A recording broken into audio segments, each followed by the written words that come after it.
As many of you know, Roseanne and I became grandparents for the first time in July.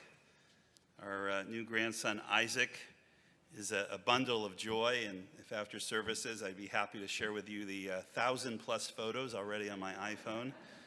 Our dog, Mendel, has been bumped off, but that's the way it works. I think about just about everyone ultimately looks forward, if you have children, God willing, to have grandchildren someday of their own. And now for Rosanna and me, this blessing has happened for us. And having grandchildren, having a grandson, it is wonderful. But in the spirit of Yom Kippur, I confess that thinking about oneself as a grandparent is a little surreal. As first-time grandparents, there's much to consider. What name will we be called? What grandparenting responsibility comes with the title? What qualities do we need to foster in ourselves so these responsibilities happen seamlessly? I grew up with my paternal grandparents, my Bubby and Zadie of blessed memory. And when I was a child, I didn't think of them as old, but I admit to not thinking of them as young either. One of the first things to decide as a new grandparent is the name you want to be called, because you're going to hear it for the remainder of your life. When my mother of blessed memory first became a grandmother, she reacted strongly to the idea of being called by the Yiddish honorific title Bubby. Her exact words when she refused the name Bubby was, and I quote her, "That's what you call someone who smells from talcum powder, sports blue hair rinse, and has dentures." So my mom decided that she wanted to be called Savta, the Hebrew word for grandmother, and it reflected the vibrancy and the youthfulness she felt. And with that same thinking, Roseanne has decided on Savta. She likes especially that it's Hebrew and the Israeli norm for grandmother. The Hebrew for grandfather is Saba, and I considered it for a while. But the heartstrings of Zadie kept pulling at me. It was the continuity I liked. Zadie is the name I called my grandfather and the name my children call my father. And for me, Zadie implies a solid anchoring with my Judaism. I have a lot of associations with the new role I'm cast in. When I was 11 years old, my Zadie was celebrating his 70th birthday. And I adapted a reading that I gave to him as a gift, and it showed him how I felt about him, and I still have it in the photo album with many of his pictures. And the reading I adapted that I wrote was, "Zadie, you are the keeper of a garden, the garden of our heart. You plant for us all the good things that make our lives perfect from the start. You turn us to the sunshine and encourage us to dream, fostering and nurturing the seeds of self-esteem. And when the winds and rain come, you protect us just enough, but not too much, because you want us strong and tough. Zadie, you are a constant good example, always teaching right from wrong. You mark the pathway that will last a lifetime long. We are our Zadie's garden. We are your legacy.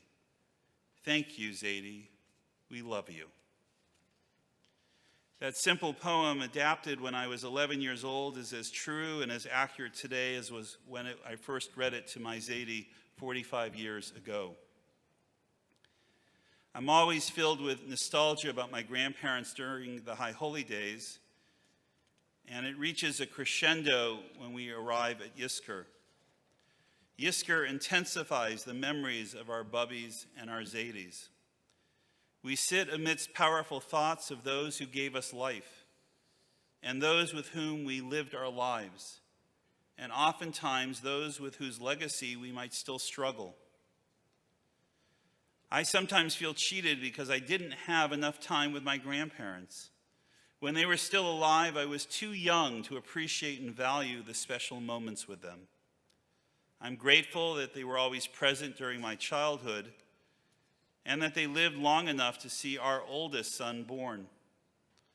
It reminds us of how life is a circle. My grandparents impacted my life in many meaningful ways, and their memory really is always for a blessing.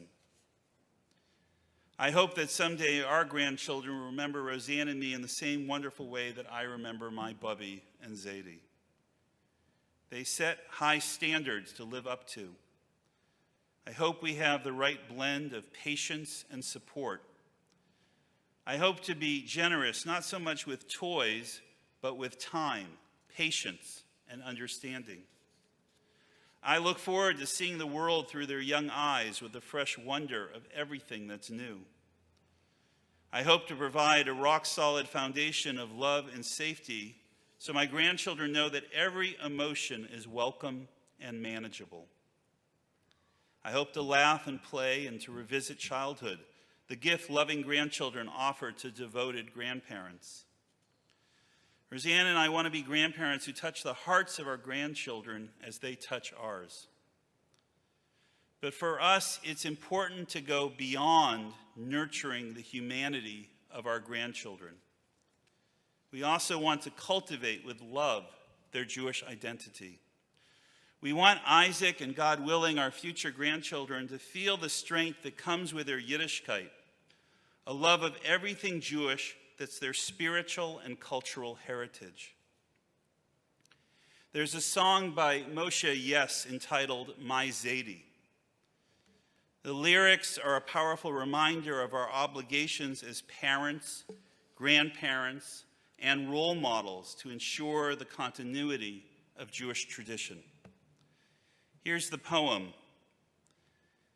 My Zadie lived with us in my parents' home. He used to laugh, he put me on his knee. He spoke about his life in Poland, he spoke, but with a bitter memory. He spoke about the soldiers who would beat him. They laughed at him. They tore his long black coat. And he spoke about a synagogue the soldiers burned down and the crying that was heard beneath the smoke. But Zadie made us laugh. Zadie made us sing. And Zadie made a kiddush Friday night. And Zadie, oh my Zadie, how I loved him so. His eyes lit up when he would teach me Torah. He taught me every line so carefully. He spoke about our slavery in Egypt and how God took us out to make us free. But winter went by. Summer came along. I went to camp to run and play. And when I came back home, they said, Zadie's gone. And all his books were packed and stored away. I don't know how or why it came to be. It happened slowly over many years. We just stopped being Jewish like my Zadie was, and no one cared enough to shed a tear. But many winters went by and many summers came along. And now my children sit in front of me. And who will be the Zadie of my children? Who will be their Zadie if not me? And Zadie, oh my Zadie, how I loved him so. For me, being a Zadie is remembering that I am a link in the sacred chain of Jewish tradition and love. I'm already thinking about, God willing, the day when I might be on this bima at Isaac's bar mitzvah, passing the Torah, ledor vador, from one generation to the next and to the next. But more than that, I imagine how, God willing, one day Isaac will be on a bima, passing the Torah to his children, to his grandchildren.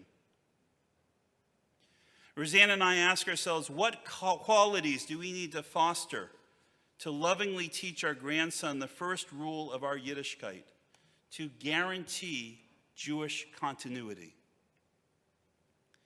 3,800 years after Abraham and Sarah, we are here as Jews because the torch of our sacred values and traditions was successfully passed, l'dor b'dor, from generation to generation. Who will be the Zadis of our children, the torchbearers of our sacred values and traditions? Who will be their Zadis, if not we? The song, My Zadie, moves me to action. Remembering the Shoah, remembering the Holocaust, always makes me feel the power of what Dr. Emil Fackenheim called the 614th commandment. Dr. Fackenheim was born in Germany. He began rabbinical school in Berlin. On the night of November 9th, 1938, known to all of us as Kristallnacht, Dr. Fackenheim was arrested by the Nazis. He spent several months in Sachsenhausen, the concentration camp, before he was able to flee to Aberdeen, Scotland. 2 years later, in 1940, Dr. Fackenheim left for Canada, where he received a PhD at the University of Toronto, becoming a professor of philosophy. And there he focused his research on the relationship between the Jews and God. Dr. Fackenheim believed the Holocaust must be understood as an imperative to carry on Jewish existence. He wrote many books, but he's best known for that single phrase, the New Commandment. He taught that in addition to the 613 commandments contained in the Hebrew Bible, Jews should observe a 614th commandment. Do not grant Hitler a posthumous victory. Dr. Fackenheim wrote that we are commanded first to survive as Jews, lest the Jewish people perish. Secondly, we are commanded to remember in our very guts and bones the martyrs of the Holocaust, lest their memory perish. Thirdly, we are forbidden to deny or despair God, no matter how much we have to contend with God or with our belief in God, lest our Judaism perish. And finally, we are forbidden to despair of the world as the place which has to become the kingdom of God, lest we make it a meaningless place in which God is dead or irrelevant and anything and everything is permitted. Dr. Fackenheim believed that the education of each Jewish child is a victory over forgetting the darkness of the Holocaust. And he emphasizes that the Jewish ideal is to triumph over despair, hatred, and indifference. The 614th commandment affected me every day of my youth. It's actually what I really believe led me to the rabbinate.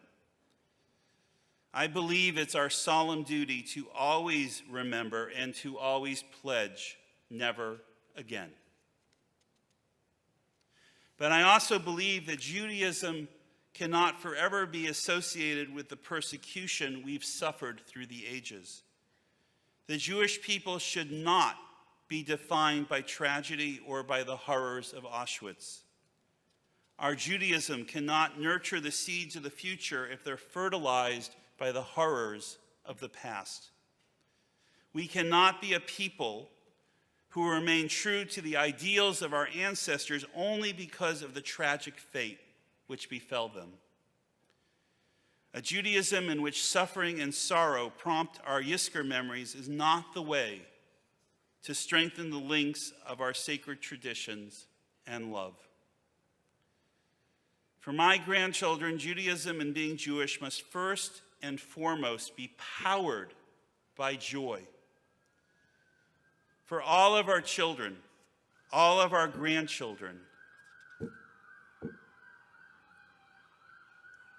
I hope whoever it is okay, right? That's the most important. For all of our children, our grandchildren, our Judaism must generate positive and enduring memories.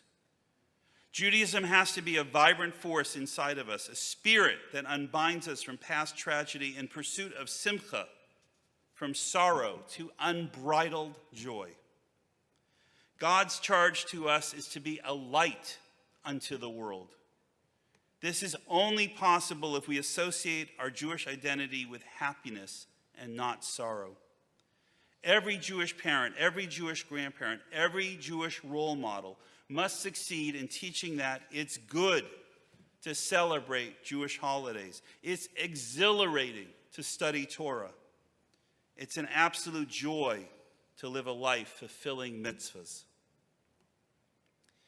In a few minutes, when we observe Yizkor, our time to honor our loved ones who've passed away, Yizkor comes to reinforce our loving connections. Yizkor reinforces the gift of good memories. Death steals loved ones from us, especially those who filled our lives with love and joy in our early years. At Yizkor, the loved ones we lost are not physically present. But remembering the treasured experiences we shared with them help us feel their presence. For me, becoming a Zaidi, experiencing Yizkor, remembering the Bubby and Zaidi I cherished, the mother I admired, and all the highly esteemed people I've lost, all these joyful memories blend together into my experience of Judaism. And as a result, my Judaism is inspired by heartfelt joy, depth, passion, and most importantly, love. Yizkor is at the heart of positive Jewish continuity. It's when the memory makers in our lives intertwine Judaism with all that we love. So let's give our children and our grandchildren stellar memories of Judaism. We want them to remember sitting at weekly Shabbat dinners in their youth, sharing good food and song with grandparents, parents, siblings, and good friends. We want them to remember you leading their favorite Seder. We want them to recall you lighting as a family the menorah. We want their youth to be filled with vibrant Jewish living so it highlights their memories at Yizkor. Who will be the Zaidis of our children if not we? For every one of us at this service, there's a responsibility to not only plant a garden of love, but to plant seeds that will blossom into the bright Jewish future we want for our children, our grandchildren, our great-grandchildren. Yizkor is our time to remember, but it is also our reminder that we are the memory makers for future generations. So this Yizkor, let me ask you to think about who will be the Zaidis of our children. Who will be their Zaidis if not we? What are the changes we ourselves must make to ensure the continuity of our precious Jewish heritage?